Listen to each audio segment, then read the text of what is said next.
भागने का रास्ता नहीं मिलेगा, हम बता दे रहे हैं। रोजे भागोगे बिना लाइट के, हम बता दे रहे हैं। सुन लो, पहचान लो, नाम जान लो, भागने का रास्ता नहीं मिलेगा। सुना आपने, नाम जान लो, पहचान लो हमें, क्योंकि भागने का रास्ता नहीं मिलेगा।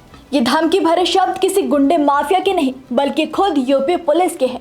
जी हाँ, वही यूपी पुलिस जो खुद को जनता का मित्र बताती है। लेकिन यहाँ यूपी पुलिस का ये गुंडों वाला अंदाज देखकर आप समझ ही नहीं पाएंगे कि भैया ये पुलिस है या कोई माफिया। वीडियो यूपी के कानपुर से सामने आए हैं, जहां इस चिपचिपी गर्मी में गांव के लोग काफी लंबे समय से बिजली की समस्या से जूझ रहे हैं। सचेंडी थाना क्षेत्र के धर्मंगतपुर गांव में 4 दिन से बिजली का कोई अता पता नहीं था। ग्रामीणों ने समय पर बिल भी भरा, बिजली घर जाकर शिकायत भी करी, लेकिन कुछ हासिल नहीं हुआ। थक हार कर शनिवार रात ग्रामीण सब स्टेशन पहुंचकर धरने पर बैठ गए और अपने मूल अधिकार बिजली की मांग करने लगे। बस फिर क्या था, इंस्पेक्टर साहब को ग्रामीणों की आवाज इतनी चुभने लगी तो उन पर बुरी तरह बरस पड़े। सचेंडी इंस्पेक्टर दिनेश सिंह बिष्ट फोर्स के साथ मौके पर पहुंचे और लोगों की मांगों को बिना सुने ही धमकी देने लगे। गांव वालों ने कहा कि साहब बिजली दे दो, हम चले जाएंगे। तो इंस्पेक्टर साहब ने कहा कि हमें पहचान लो, भागने का रास्ता नहीं मिलेगा। रोज बिजली के लिए भागोगे लेकिन रास्ता नहीं मिलेगा। भागने का रास्ता नहीं मिलेगा, हम बता दे रहे हैं। रोजे भागोगे बिना लाइट के, हम बता दे रहे हैं। सुन लो, पहचान लो, नाम जान लो, भागने का रास्ता नहीं मिलेगा। क्या करेंगे? हम बता रहे ना क्या करेंगे, समझे? फिर दूसरे के द्वारे द्वारे भागोगे, हम बता दे रहे हैं। अरे साहब, है ना? तो साहब दोनों पर इससे एक तहरीर लो, इससे एक तहरीर लो, मुकम्मल एक तहरीर दो, हम बता दे रहे हैं। ठीक है। सुना आपने, यानी कि अब लोग बिजली का बिल तो समय पर भरेंगे लेकिन अपने हक की बिजली नहीं मांग पाएंगे, और बिजली मांगेंगे तो बवाल काट दिया जाएगा, धमकाया जाएगा और जरूरत पड़ी तो सलाखों के पीछे भी डाल दिया जाएगा। क्योंकि ये मैत्री पुलिस यूपी पुलिस जो ठहरी।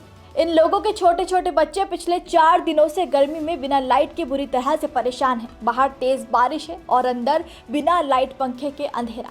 लेकिन इस सिस्टम को आम जनता की परेशानी से क्या ही लेना देना है। सब स्टेशन पर कर्मचारियों की मांग करना इन इंस्पेक्टर महोदय को इतना चुभ गया कि इन्होंने कर्मचारियों से कहा कि सब स्टेशन अधिकारियों से तहरीर लो और देखिए किस तरह से बनाकर बढ़ा चढ़ाकर लोगों पर आरोप लगाए गए।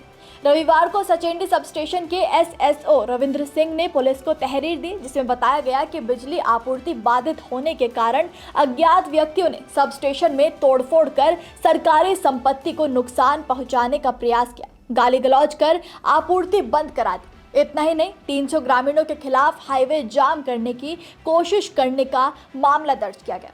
250 से 300 अज्ञात व्यक्ति विद्युत सब स्टेशन पर आ गए हैं।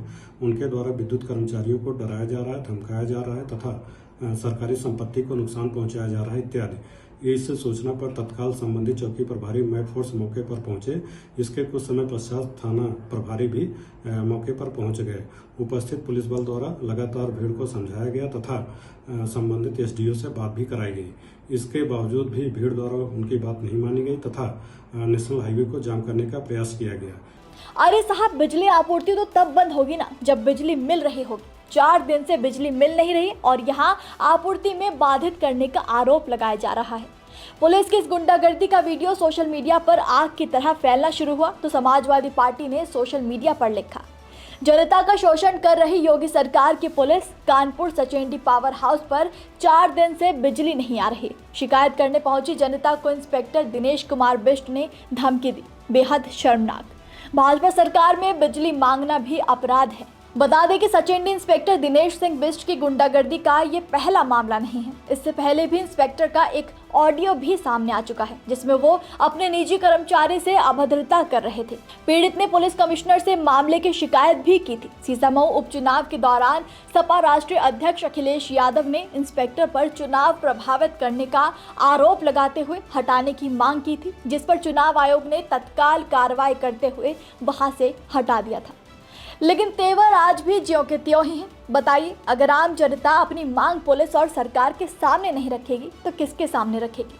वो छोड़िए, आप पुलिस का रवैया देखिए और अंदाजा लगाइए कि ये पीड़ित जनता से जब बात ऐसे करते हैं तो उन्हें ट्रीटमेंट किस तरीके का देते होंगे। यूपी पुलिस के हाल देखकर तो लग रहा है मानो बिजली मांगना हक नहीं, गुनाह है। सवाल है कि अगर जनता की आवाज को इस तरह से गुंडागर्दी के बल पर कुचला जा रहा है तो फिर यूपी में विकास कहां हो रहा है? आप इस खबर पर क्या कहेंगे, हमें कमेंट में जरूर बताइएगा। नमस्कार, मैं हूं मानक गुप्ता। अगर आपको हमारा ये वीडियो पसंद आया हो तो इसे लाइक और शेयर जरूर करें और हाँ, हमें सब्सक्राइब और फॉलो करना ना भूलें ताकि आप देश और दुनिया की कोई खबर मिस ना करें। तो जुड़े रहिए हमारे साथ और देखते रहिए न्यूज़ 24।